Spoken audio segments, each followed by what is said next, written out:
In today's video, I am going to teach you how to change custom domain in Kit. This is a useful update when you are rebranding, switching to a new website address, or moving your forms and landing pages to a different domain. I will walk you through where to find the setting, how to remove the old domain, add the new one, and verify it with your DNS records. First, sign into your Kit account and look to the bottom left corner of the screen. Click Settings, which is the gear icon. This opens the area where Kit stores your account-level configuration, including anything related to domains. Inside Settings, find and click Custom Domains. This is where you will see any domain that is currently connected to your Kit account.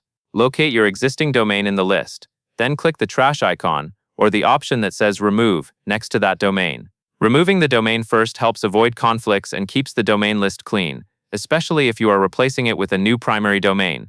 After the old domain is removed, click Add a Domain. A field will appear where you can type in your new domain. Enter the new domain carefully, double-checking spelling and the exact format you want to use. For example, be consistent about whether you are using a root domain or a subdomain, because the DNS records must match what you enter here. Once you submit the new domain, Kit will provide DNS records for you. Copy the DNS records exactly as shown.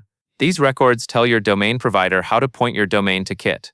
Accuracy matters here, so copy each value carefully and keep the Kit tab open so you can reference it. Next, go to your domain provider where you manage DNS. Open the DNS settings for the domain you are connecting, then update the DNS records based on what Kit gave you.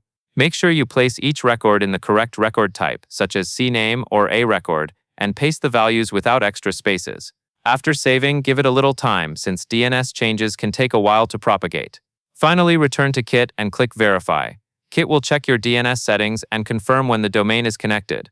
If verification does not succeed right away, wait a bit longer and try again, because DNS updates are not always instant. That covers everything you need to know.